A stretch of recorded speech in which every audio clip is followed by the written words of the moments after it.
pessoal, eu gostaria de convidar para a nossa próxima palestra a doutora Natália Masson. Doutora Natália é professora de Direito Constitucional. Ela é autora, coordenadora de diversas obras jurídicas. Ela é mestre em Teoria Geral do Estado e Direito Constitucional pela PUC do Rio de Janeiro. Também é doutoranda em Direito Público pela Universidade de Coimbra, em Portugal. E falará um pouco aí sobre segurança pública na visão do Supremo Tribunal Federal. Seja bem-vinda, doutora Natália. Olá, Maurício, boa noite. Obrigada pela apresentação e a mediação nessa noite do evento. Eu quero agradecer a Verbo Jurídico pelo convite para eu poder participar dessa semana destinada à análise da segurança pública. Agradeço também o delegado e professor Henrique Hoffmann, que foi quem intermediou minha participação, me fez um convite direto para estar juntamente com o professor Adriano Costa e também com a doutora Ivana Davi nessa última noite. Muito obrigada pelo convite, é com muita satisfação, Maurício, que eu me agrego aqui e integro essa noite final do nosso evento, né, da nossa semana sobre segurança pública. Nós que agradecemos, doutora. Vai ser uma honra contar com a sua palestra. A palavra é sua. Muito obrigada.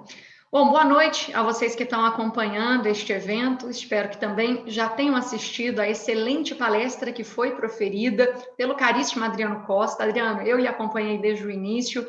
Tenho dúvidas, mas não encontrei aqui o chat para poder enviar as minhas perguntas, os meus questionamentos, mas acho que também estive muito bem representada pelas duas alunas que fizeram comentários logo após a sua participação, questionando como seria possível, de alguma maneira, incrementarmos, aperfeiçoarmos o nosso sistema de segurança pública.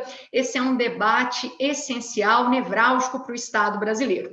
E a contribuição que eu quero trazer aqui é referente, de modo essencial, ao que a Constituição Federal traz sobre o tema, em especial, qual é o olhar que o Supremo Tribunal Federal lança sobre a segurança pública e de que maneira, então, a nossa Corte Suprema contribui ou não para o debate.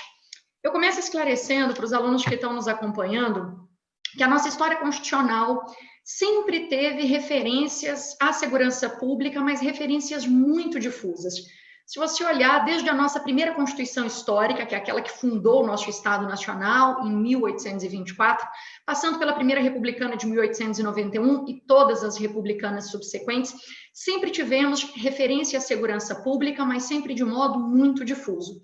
A Constituição de 88 inova nesse sentido, ao conferir ao tema um capítulo específico dentro do título 5. Você bem sabe que a nossa Constituição é toda estruturada em títulos, e nós temos hoje no título 5, da defesa do Estado e das instituições democráticas, um capítulo próprio, destinado ao tema segurança pública, que é o capítulo 3º, que traz, então, unicamente o artigo 144.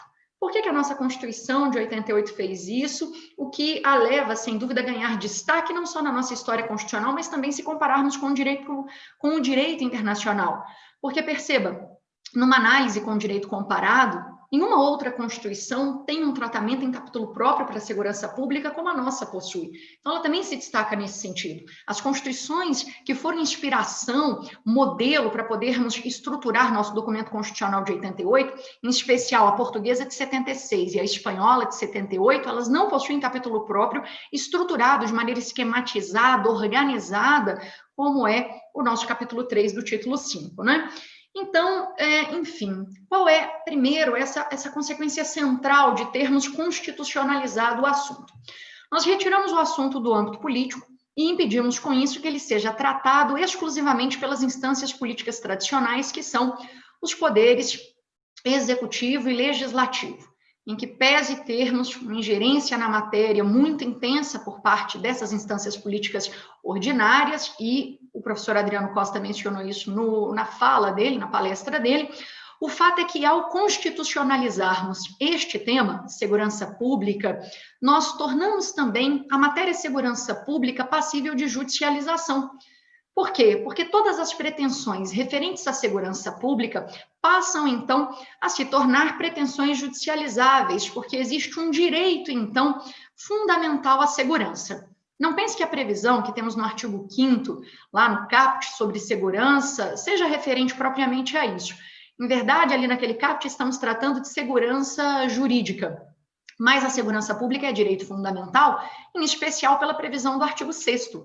O artigo 6º enuncia direitos sociais e, dentre eles, traz, sem dúvida, a segurança pública. Então, a constitucionalização deste tema tem uma primeira consequência importante, e o Adriano, de alguma maneira, tocou neste assunto, que é a seguinte: toda a estruturação e implementação da segurança pública, todas as políticas públicas tendentes a alcançar maior segurança, todas as ações concretas das autoridades policiais, em suma, toda a atuação governamental nesta seara só será legítima se todo o complexo normativo constitucional estiver sendo obedecido, estritamente observado.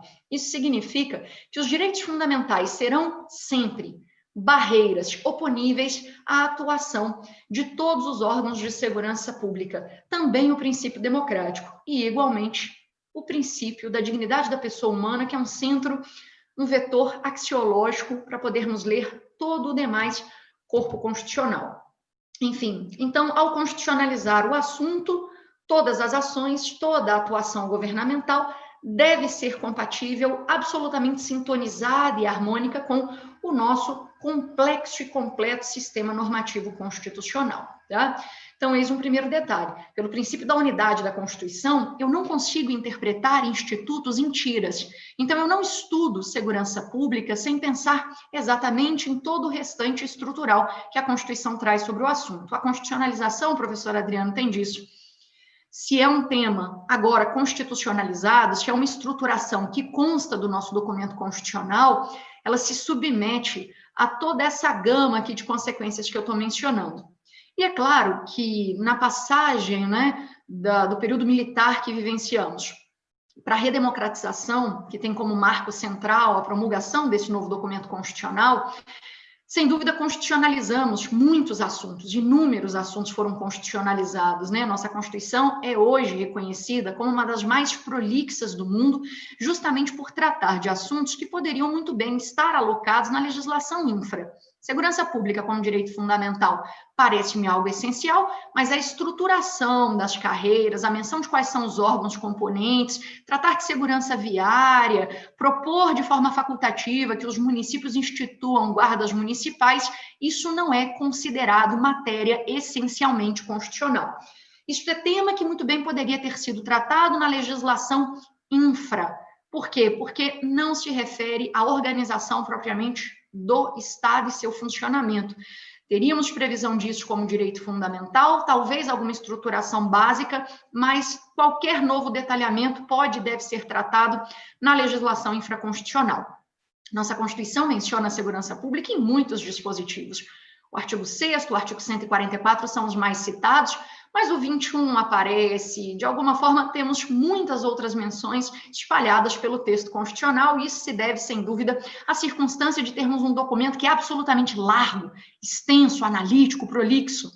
Meus caros, para que vocês tenham noção, uma universidade em Chicago fez um estudo comparativo com todas as constituições que temos hoje escritas no mundo, e aí a nossa ocupou um triste terceiro lugar em termos de prolixidade. Nós só perdemos em matéria de extensão para a Constituição indiana e para a nigeriana. Claro, são duas federações altamente complexas. A Índia é uma federação que tem 29 idiomas oficiais, múltiplas etnias. Permitir a convivência num cenário tão heterogêneo é algo complexo. Então, ali se justifica realmente uma Constituição tão prolixa, assim como na da Nigéria, que também é uma federação bastante singular.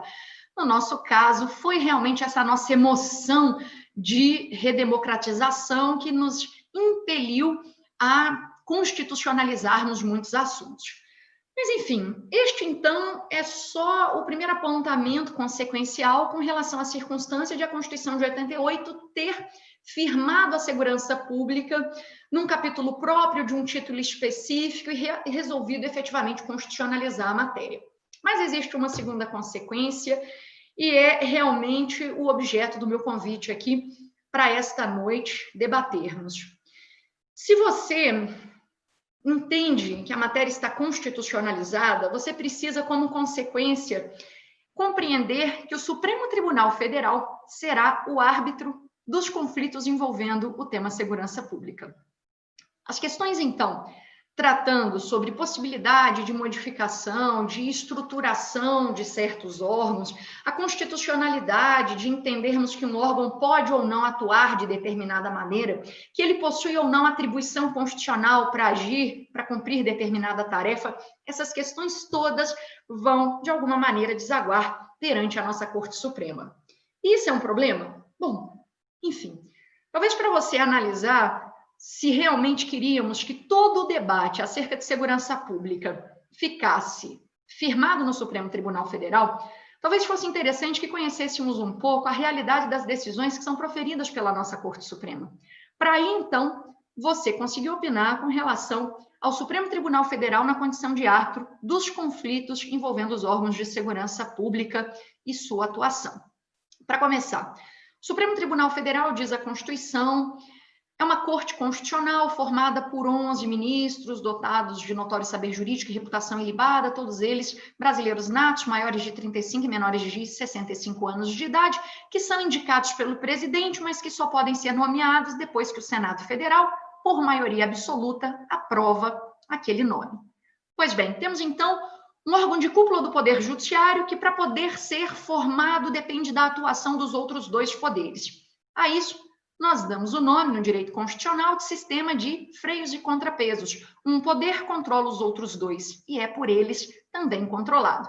Então, se eu quero estruturar o órgão de cúpula do judiciário, eu dependo de indicação feita pelo presidente da República, que só vai gerar uma nomeação se antes o Senado Federal, por maioria absoluta de seus membros, corroborar essa indicação. Nós sabemos que no Brasil, essa análise feita por parte do Senado Federal, da indicação presidencial do sujeito que vai compor o STF, nada mais é do que uma ocasião festiva, em que muitas vezes o currículo do indicado é lido, é apresentado, e aí todo o debate constitucional acerca do modo como ele pensa certas questões acaba sendo relativamente esquecido. Para nós, uma sabatina, como do antigo presidente da corte, né, que deixou a presidência agora há pouco, o ministro Dias Toffoli, uma sabatina como a de Toffoli, que durou aproximadamente 12 horas, é uma sabatina extensa. Nos Estados Unidos, em termos de comparação, é interessante, porque nós nos inspiramos muito na formação da Suprema Corte daquele país. Uma sabatina extensa é como a do Clarence Thomas, quando foi indicado pelo Bush. A sabatina dele no Senado durou aproximadamente 6 meses. Levantou-se à época uma suspeita de que ele tinha comportamento sexual inadequado. E aí, o Senado Federal resolveu investigar a questão a fundo e foram 6 meses de sabatina. É interessante porque agora teremos indicação para o Supremo Tribunal Federal e para a Suprema Corte Norte-Americana de forma quase que simultânea, né? E aí você vai poder acompanhar os trabalhos dos seus representantes, dos senadores, na análise e também na sabatina do escolhido pelo presidente da República. E traçar um paralelo, verificando se o Senado norte-americano tem comportamento similar. Não é? É claro que não, basta você avaliar que o Senado já rejeitou inúmeros nomes para a Corte Suprema, ou, ameaçando a rejeição, levou inúmeros indicados a retirarem a sua candidatura para não se submeterem a esse cenário de rejeição. Pois bem, chegamos então ao Supremo, que vai ser o árbitro envolvendo questões tão sérias como as que foram colocadas pelo professor Adriano em sua fala, que são questões atinentes à segurança pública. Você já sabe como se dá a nomeação da Corte, agora falemos um pouco sobre sua atuação. O tempo do Supremo Tribunal Federal, meus caros, é místico, é um grande mistério. Uma determinada ação pode ser resolvida e julgada em 20 horas ou em 20 anos. Tudo depende do interesse e do modo como algum específico ministro resolva patrocinar aquela causa ou então impedir que ela seja julgada e levada a plenário. É muito fácil para certo ministro não liberar, quando ele é relator de um processo, não liberar os autos para que o processo não possa ser pautado pelo presidente da corte para que aquela matéria simplesmente nunca seja decidida. Então, o tempo do Supremo Tribunal Federal, como eu lhe digo, é místico, o que significa que, quando um determinado tema, por exemplo, em segurança pública, for debatido no seio da sociedade e alguém ajuizar qualquer ação que leve a matéria ao conhecimento da Corte Suprema, nunca saberemos se aquela ação de fato será avaliada, se a Suprema Corte vai ou não se pronunciar. Muito menos saberemos quando é que isso vai acontecer, se vai acontecer. E mais, se porventura o Supremo resolver se pronunciar sobre aquele assunto muito tempo depois, também não temos certeza que esse pronunciamento será colegiado. Eu vou lhe dar dados sobre isso adiante, mas antes quero só fazer referência aqui a uma decisão que a Corte proferiu neste ano, numa ação civil originária, que é a 158, na qual o STF resolveu o processo mais antigo que tramitava na Corte Suprema. A ação havia sido apresentada em 1968, mais de 50 anos depois. Uma ação simples que discutia uma questão envolvendo terras devolutas, cuja definição no texto constitucional, nos artigos 20 e 26, é quase inequívoca. Só no ano de 2020, o Supremo deu cabo desse processo, mais de 50 anos depois. Repare, então, que o tempo da Corte não é o tempo da sociedade. Às vezes você espera uma decisão, depende daquela decisão, torce para que aquele processo seja avaliado. Por quê? Porque uma redistribuição de competências pode ser feita, o reconhecimento de um certo status para determinada carreira pode ser firmado e o Supremo não se pronuncia. E quando se pronuncia, é possível que essa decisão seja monocrática. Perceba, o CNJ tem um projeto interessante chamado Supremo em Números. Os últimos dados são de 2018, os de 2019 não estão ainda revelados. Em 2018, o Supremo recebeu aproximadamente 90 mil novos processos. Para que você tenha possibilidade de comparação, a Suprema Corte norte-americana, no mesmo ano, recebeu menos de 100 ações. Veja, num comparativo, que o Supremo Tribunal Federal recebeu muitas milhares de vezes mais ações que a Suprema Corte norte-americana num único ano. E pasme, o Supremo Tribunal Federal naquele ano proferiu mais de 115 mil decisões, porque recebeu 90 mil novos processos, mas claro, há sempre aquele acúmulo de processos anteriores, né? Então veja, mais de 115 mil decisões. O resultado é assombroso. Mas se eu lhe contar que aproximadamente 85% dessas manifestações foram monocráticas, você vai ficar abismado. Isso dá aproximadamente 300 decisões por ministro, por dia, se todos os dias fossem úteis, mas não são. 300 decisões por dia. Imagine, o grande trabalho de um ministro do Supremo Tribunal Federal e do seu corpo de assessores é lidar justamente com esse volume oceânico, paquidérmico de processos que chegam até o gabinete. E a verdade é que o Supremo, então, não é propriamente o que você imagina que seja. Um tribunal colegiado que vai ser acionado para julgar as questões mais importantes, por exemplo, inclusive sobre segurança pública. O Supremo é, em quase 90% dos casos das suas manifestações, um tribunal monocrático recursal. Ou seja, um tribunal recursal cujas decisões, na sua maioria, são meramente monocráticas. Ah, mas é uma super eficiência, mais de 115 mil pronunciamentos no ano. Beleza, a Corte é eficiente, mas vejamos qual é o aproveitamento disso para a nação. Se você olhar das 45 classes processuais que tramitam no Supremo, as 3 mais corriqueiras são as seguintes. Agravo em recurso extraordinário, uma classe processual que surgiu em 2011 e que hoje representa aproximadamente 70% dos processos que chegam na Corte. Depois o próprio recurso extraordinário, depois o habeas corpus, depois recurso em habeas corpus, depois agravo de instrumento. Para você ter uma ideia, as ações diretas de inconstitucionalidade que permitiriam que o Supremo atuasse efetivamente como Corte Constitucional, representaram, neste ano base aqui que eu estou analisando, que é 2018, representaram aproximadamente 0,22% das ações que chegaram à Corte. Foram pouco mais que 190 ADIs ajuizadas no Supremo. Ou seja, o número de ADIs não representa sequer 0,5% das ações que chegam à Corte Suprema. Sendo que uma das funções principais do Supremo é essa, a guarda da Constituição. Tá? Mas veja, voltando, há uma suposta supereficiência da Corte. Mas deixa eu lhe contar uma coisa. Como a quase totalidade das ações que chegam na Corte são agravos em recurso extraordinário, recursos extraordinários HC e recurso em HC, tem um outro dado que eu acho que lhe interessa. Em aproximadamente 95% dos casos, as decisões de primeira instância são mantidas. Ou seja, o Supremo só corrobora aquilo que já foi decidido numa instância anterior. Então, não há aproveitamento nenhum por parte da sociedade dessas múltiplas decisões que a Corte nos oferta. Mas, enfim, é o Supremo Tribunal Federal o árbitro responsável por solucionar conflitos referentes à segurança pública. e eu quero passear por alguns aqui dentro do tempo que eu possuo.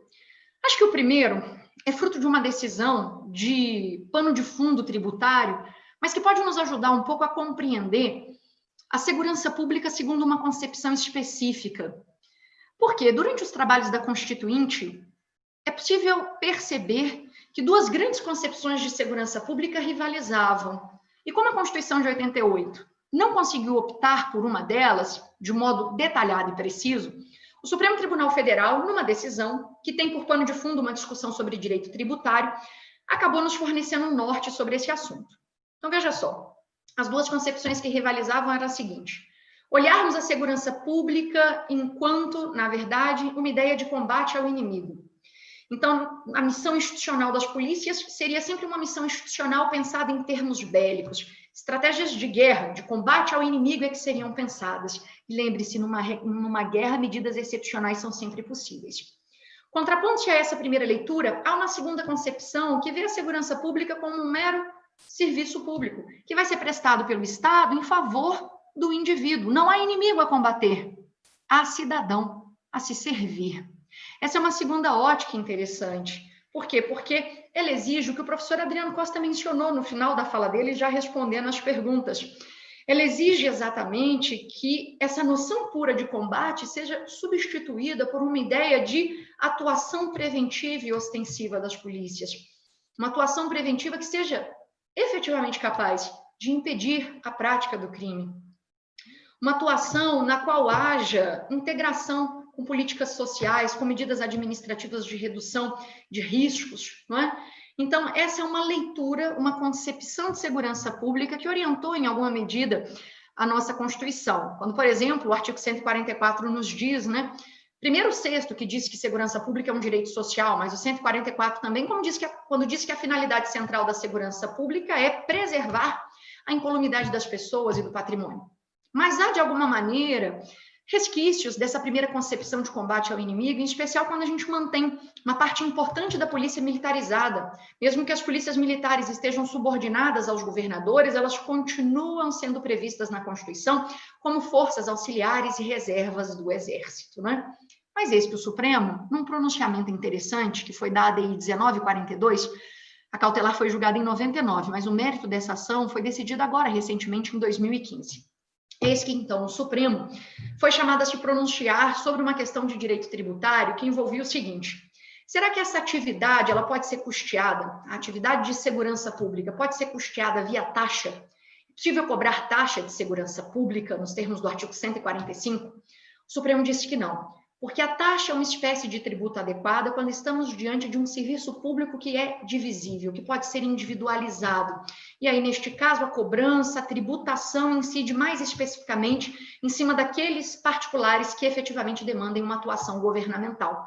Não é o caso, disse o Supremo, da segurança pública, que é um serviço público geral e indivisível. Não é possível identificarmos a exata medida em que cada cidadão se aproveita da segurança pública bem prestada, daquele serviço.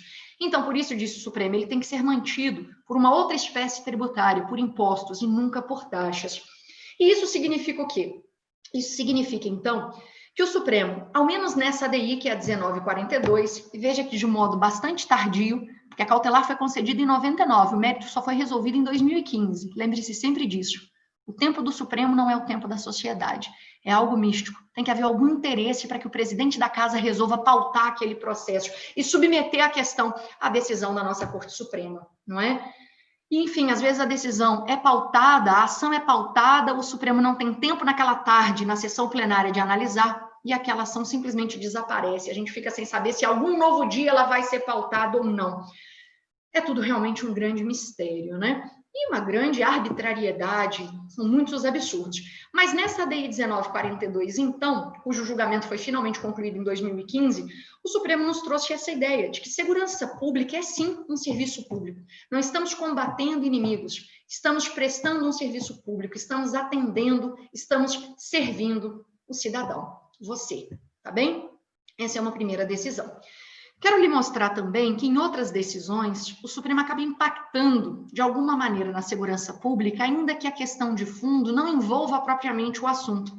Tem uma decisão que é de agora, de 2020, numa ADI que é a 1052, em que o Supremo Tribunal Federal, de alguma forma, tocou no ponto.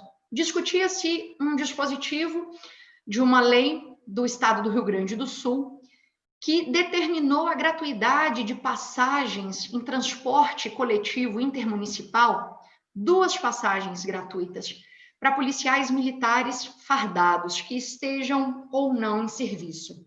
E aí o debate, claro, foi centrado em cima da ideia de poderem ou não os estados legislarem sobre esse tema. E aí o Supremo começou discutindo, em primeiro plano, a competência legislativa para tratar do transporte público intermunicipal. Reconheceu a Corte que a Constituição delimitou que se o transporte público é local, intramunicipal, a competência é do município. Se o transporte público é interestadual, a competência pertence à União. Mas se o transporte público é intermunicipal, se é interestadual, pertence à União. Mas se o transporte público é intermunicipal, não há nada na Constituição que indique nem competência para o município nem para a União. Então, entra em cena o artigo 25, parágrafo 1º, que trata justamente da competência legislativa remanescente estadual. E aí o Supremo recuperou uma antiga decisão do ministro aposentado Eros Grau, na ADI 845, que disse o seguinte, olha, Estado pode legislar sobre isso. E o Estado pode, então, delimitar que as empresas de ônibus permissionárias do transporte público intermunicipal estabeleçam ou tenham que conceder essa gratuidade de passagens a policiais militares para que eles possam se deslocar dentre os municípios, né? Desde que eles estejam fardados, estando em serviço ou não. Não há nenhuma discriminação nesse sentido, e aí vem um voto, né, interessante, que é do Alexandre de Moraes. O Fux era o relator dessa ação e ele acabou vencido.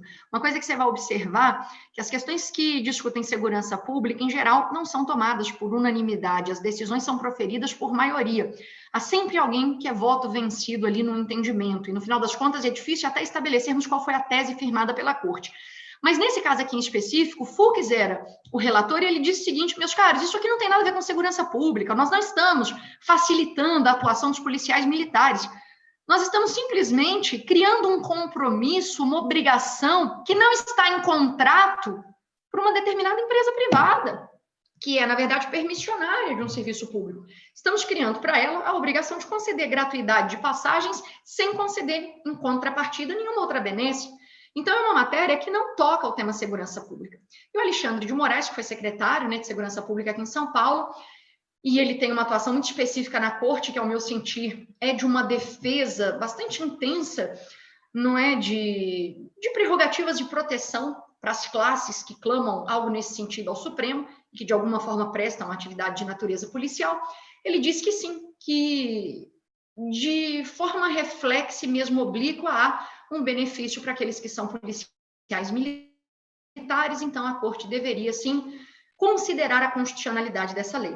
Veja só como os assuntos são misturados. Estavam só avaliando se o Estado podia ou não legislar sobre o tema e podendo se isso não feria o princípio da igualdade ou se não usurpava a matéria da União para legislar sobre direito civil, sobre propriedade ou sobre normas contratuais. E aí eles resolveram jogar o tema segurança pública e dizer, mas veja, isso aqui de alguma maneira está beneficiando agentes que atuam na segurança pública. E aí está melhorando a segurança pública nesse meio de locomoção, porque imagine, teremos policiais fardados ali. Isso é, disse o Alexandre de Moraes, um benefício para toda a sociedade. Enfim, essa decisão muito me surpreendeu. E tantas outras me surpreendem. É claro que eu selecionei uma gama imensa aqui de decisões, eu não vou conseguir comentar nem um terço das que eu separei, mas eu vou seguir aqui na minha estratégia de trazer algumas mais emblemáticas, chamando até a participação, se o professor Adriano ainda estiver acompanhando, para depois ele esclarecer alguns pontos para nós. Ele que é um estudioso sobre segurança pública muito mais antigo do que eu sou, né? Eu sou aqui só alguém que tem muitas dúvidas sobre as decisões que o Supremo Tribunal Federal prolata, professor Adriano, sobre os assuntos. Então, depois sua participação vai ser essencial para entendermos aqui algumas divergências em votos que os ministros do Supremo apresentam. Querem ver uma interessante? Eu já vou direto para um ponto envolvendo as guardas municipais. Com todo imenso respeito que eu tenho por aqueles que atuam nessa seara e que são guardas municipais, o Supremo Tribunal Federal entende que eles não são órgãos de segurança pública simplesmente por não estarem listados nos incisos do artigo 144. Diz o Supremo Tribunal Federal que aquele rol é um rol taxativo.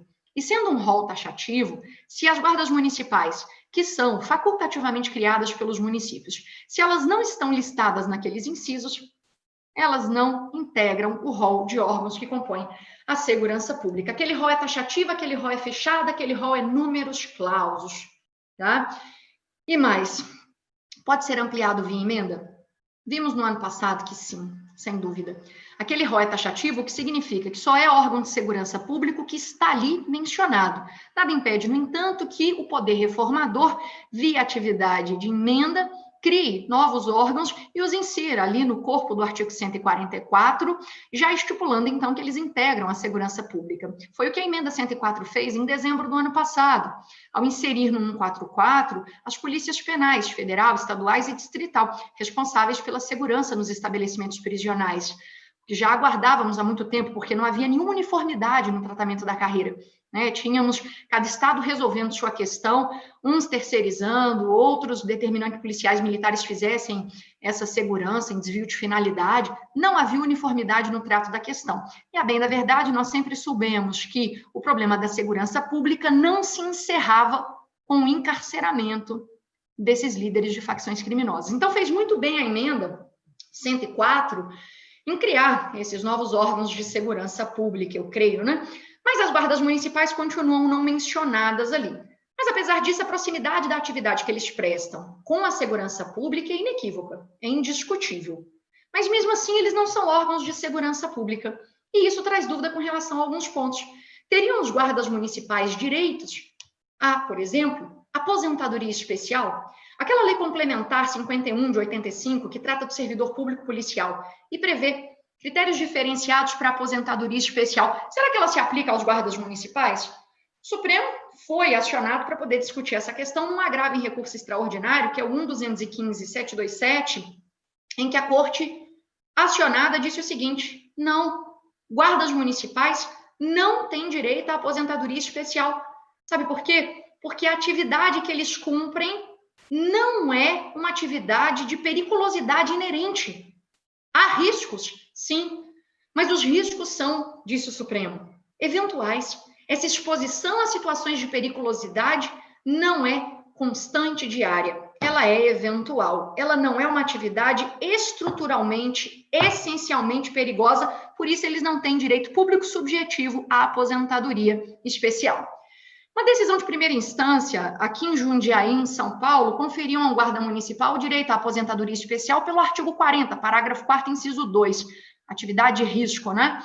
E aí, então, o TJ aqui de São Paulo reformou a decisão, a matéria chegou no Supremo, nesse agravo em recurso extraordinário, e aí o Supremo decidiu isso: olha, os guardas municipais não integram os órgãos de segurança pública, a missão é só proteger os bens, os serviços e as instalações municipais, então não há periculosidade inerente à atividade, eles não fazem jus à aposentadoria especial.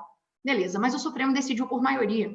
E os votos vencidos também precisam ser estudados, até porque um ministro que é voto vencido numa determinada ação, depois ele pode ser o relator de um processo e o voto dele pode ser o condutor da tese vencedora. Veja, como eu já mencionei mais cedo, o caso do Alexandre de Moraes, nesse agravo em recurso extraordinário, que eu vou repetir o número, 1.215.727. Nesse caso, Alexandre de Moraes disse que sim, a periculosidade da atividade era inerente à função. E citou dados da ordem, como é que chama? Ordem dos policiais do Brasil, mostrando que, em termos de letalidade, a carreira dos guardas municipais ocupava o 3º posto, atrás só das polícias militares e da Polícia Civil. E na frente, por exemplo, dos agentes do sistema penitenciário. Então, dessas carreiras, tive uma notícia aqui de que minha internet ficou instável. Vou até conferir em qual conexão que eu estou, antes de seguir falando. Está tudo certo aqui para mim. Espero que para vocês também esteja. Qualquer coisa também, o Maurício me avisa, né, Maurício? E, enfim, continuando. O Alexandre de Moraes aqui disse que sim, a periculosidade era inerente à atividade. Então, com esses dados que ele apresentou de letalidade na carreira, mostrando que se para os agentes penitenciários havia reconhecimento, não é, de perigo inerente à atividade, para para os guardas municipais também haviam. E veja que ele é muito coerente nesse sentido. Ele foi vencido nesse caso porque ele era favorável à aposentadoria especial dos guardas municipais, mas ele foi o voto condutor numa decisão anterior, que é de 2017, essa que eu mencionava da aposentadoria especial é de setembro de 2019. Mas ele foi o voto vencedor e relatou o acórdão em 2017, em maio, quando o Supremo Tribunal Federal, no recurso extraordinário, que foi 846-854, disse, repetindo aquela decisão de abril, não é? Num agravo em recurso extraordinário, que foi o 654-432, que os guardas municipais não poderiam fazer greve. Por quê?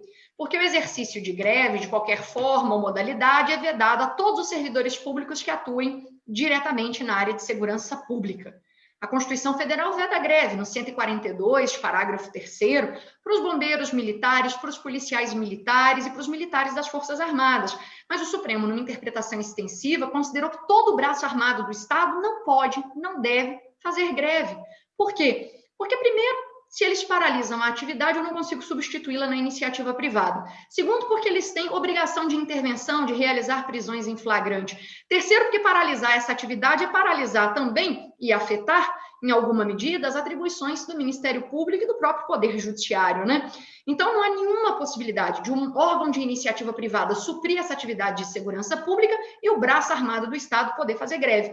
Mas veja que interessante, os guardas municipais não podem fazer greve porque eles prestam uma atividade que é muito próxima à ideia de segurança pública, mas não há periculosidade inerente à atividade que eles prestam. Mas ela é tão essencial e tão relevante que eles são reunidos juntamente com os demais servidores que não podem fazer greve, mas eles não podem ter direito à aposentadoria especial. Alexandre de Moraes, vencido num recurso extraordinário, vencedor em outro, é coerente, porque ele entende, se não podem fazer greve, dada a proximidade que essa atividade tem com a preservação da ordem pública, a ideia de segurança pública, por mais que não seja órgão, eles não podem fazer greve, mas têm direito à aposentadoria especial. Mas a própria corte foi coerente nessas decisões, nessas manifestações? É uma questão a ser debatida, inclusive o futuro das guardas municipais é uma questão a ser debatida. E falando em debate, eu vou encerrar minha participação aqui, para não extrapolar o horário, comentando a decisão mais recente do Supremo sobre segurança pública. E não é sempre que eu possa acompanhar os debates da corte e os votos dos ministros, né, no momento em que aquilo ocorre, ou depois assistir. Até porque, por vezes, a sessão é muito enfadonha.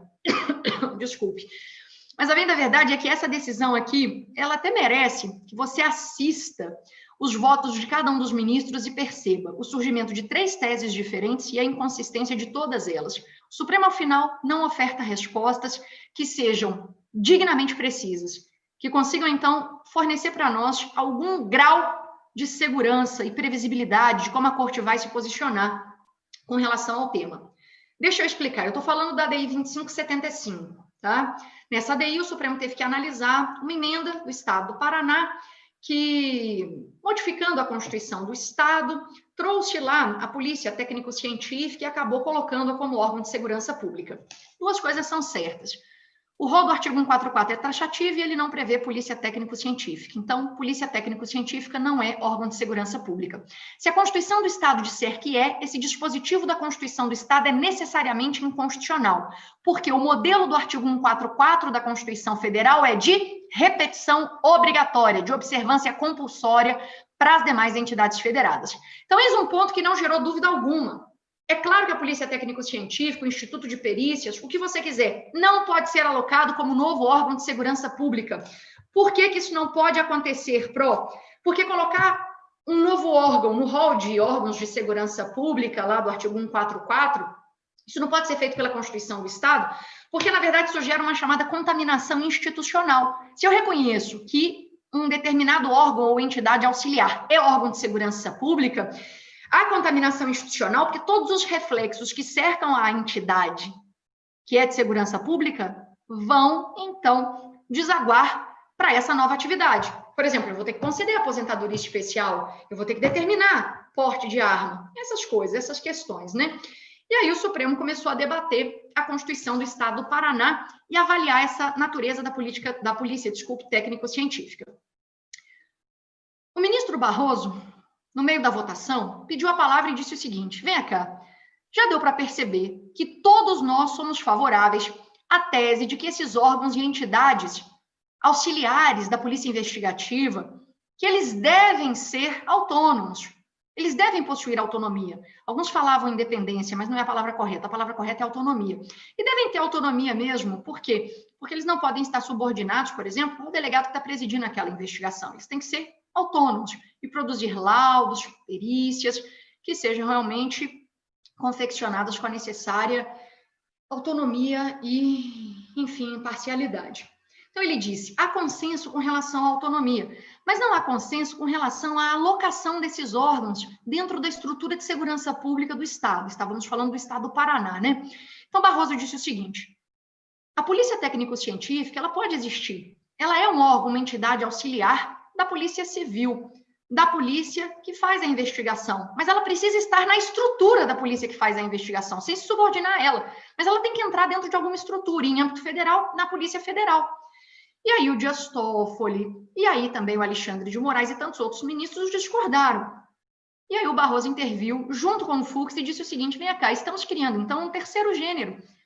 Por quê? Porque existem os órgãos de segurança pública, que estão listados no 144, existem os que temos certeza que não são órgãos de segurança pública e existem, por exemplo, essas entidades e esses órgãos que são auxiliares, que dizemos, têm autonomia e não integram a Polícia Civil ou a Polícia Federal. São auxiliares da atividade de investigação, mas não integram.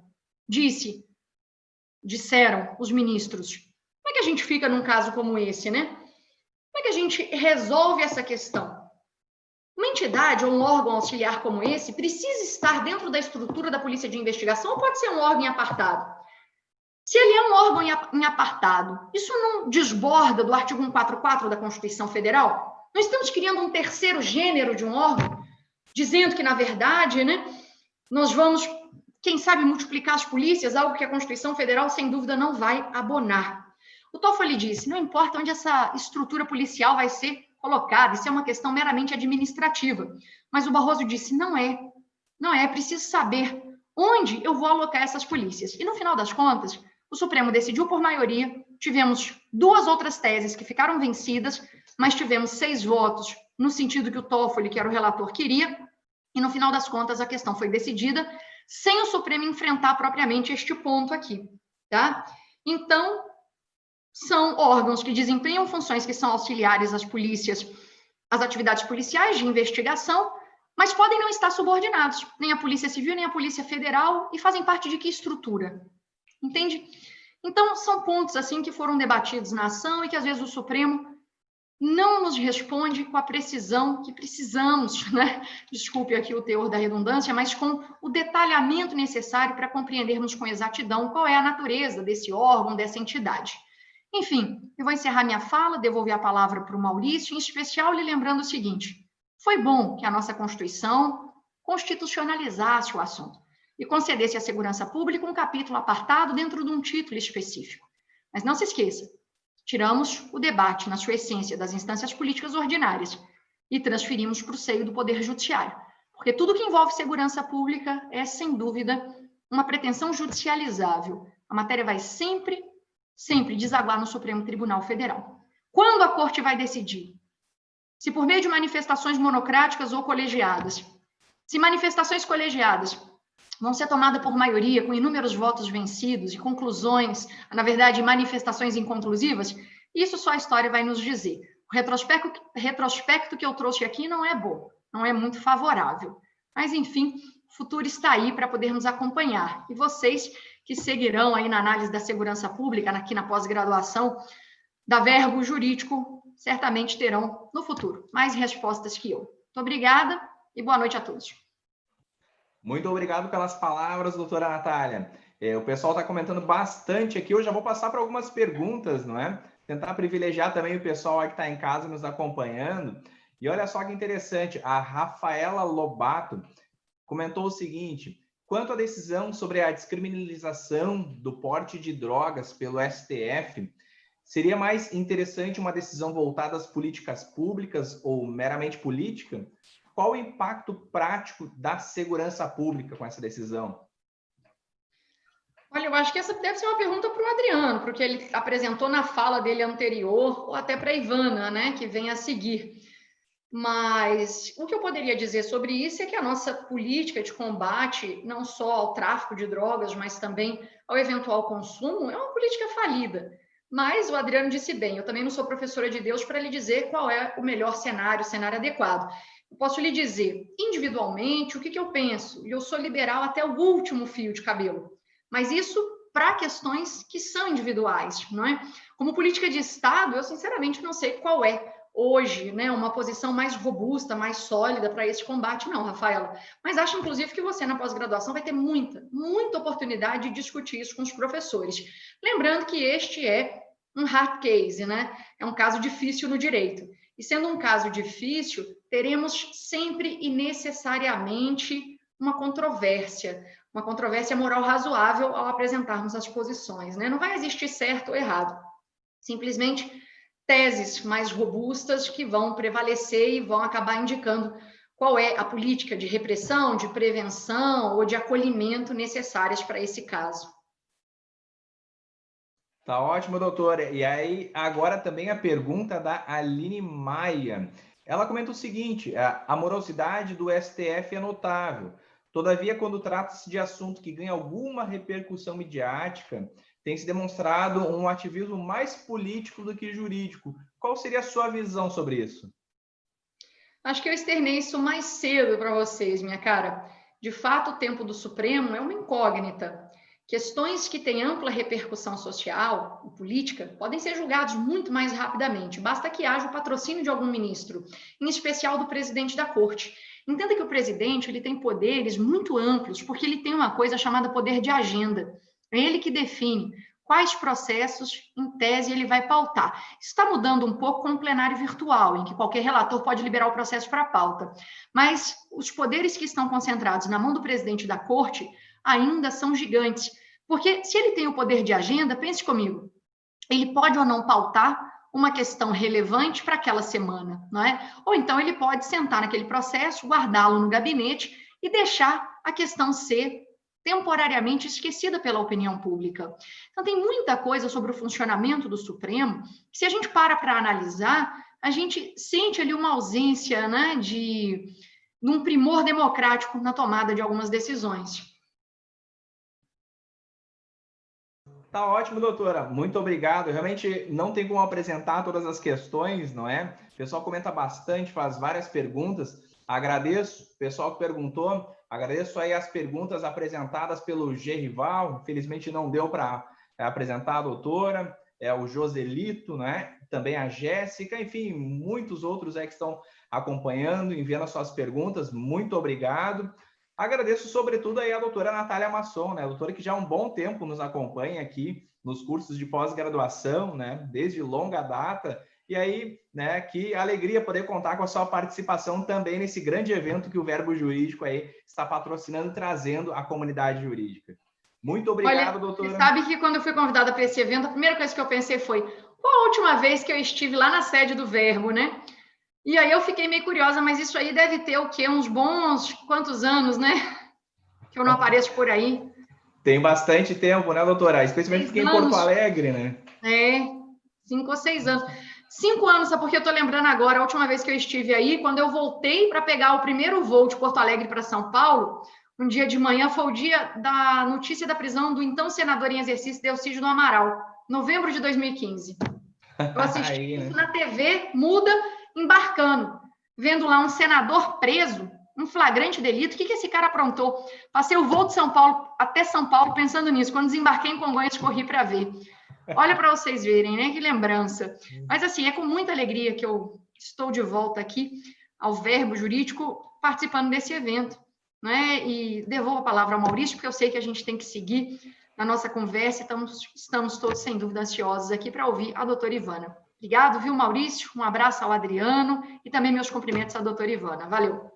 Ótimo, doutora. Muito obrigado mais uma vez e nos vemos numa próxima oportunidade, se Deus quiser.